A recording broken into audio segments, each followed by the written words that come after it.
Hey everyone, how's it going? Jamie here. I'm a first year PhD student at Liberty University, and today I'm going to be talking about the economic boom in post-antebellum period in South Texas, more specifically in Laredo. Now, if you're an academic, you totally understood the words that just came out of my mouth.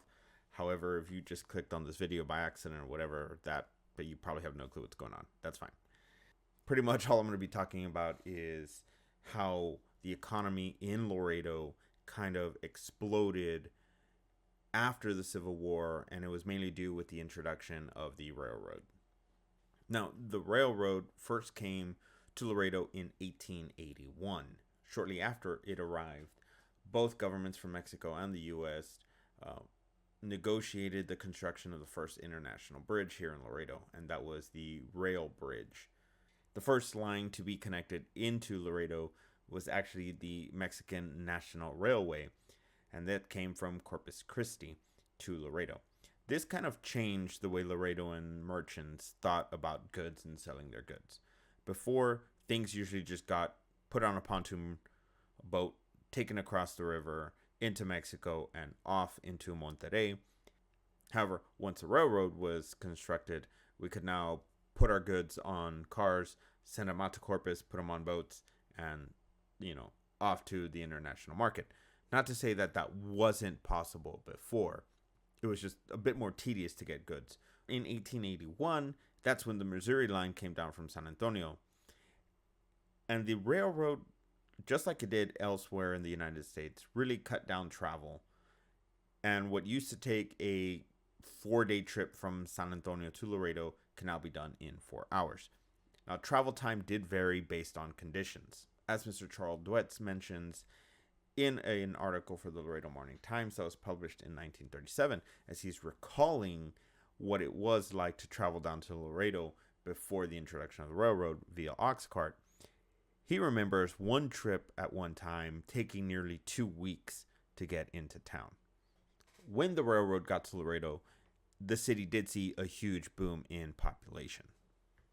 In 1870, right after the Civil War, there was a recorded population of 2,000 people in Webb County.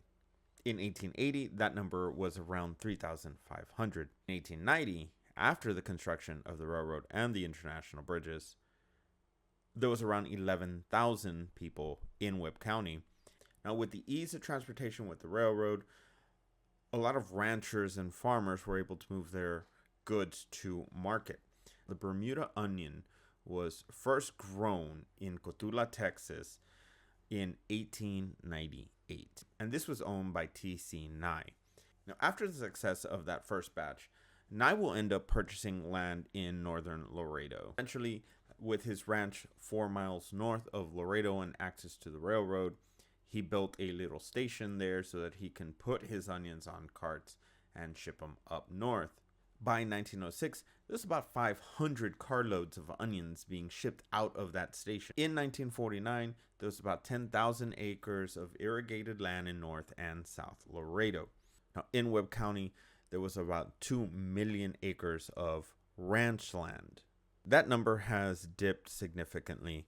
In 2017, there was a recorded 1,800,000 acres of ranch land in Webb County, and that was 12% less since the last recorded measurements in 2012.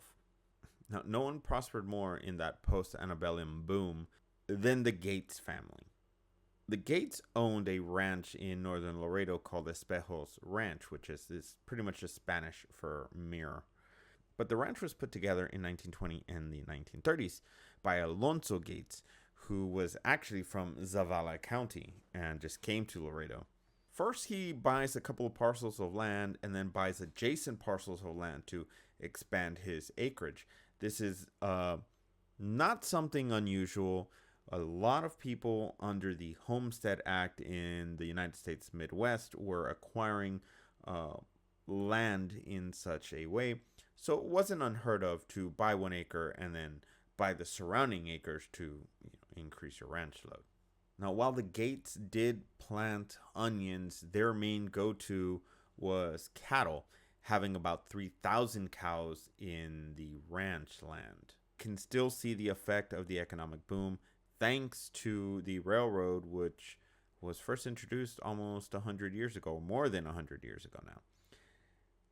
This video is mainly for class, so if you liked it, awesome. Give me a thumbs up so I know what to do. If you found any issues with my video, please let me know down below so I can make adjustments and make better videos and hopefully pass this class, which I think is going to be a gargantuan task. I've always really liked that word, gargantuan. Anyways, that's it. I need to go to sleep. I got to go to work tomorrow. You all take it easy.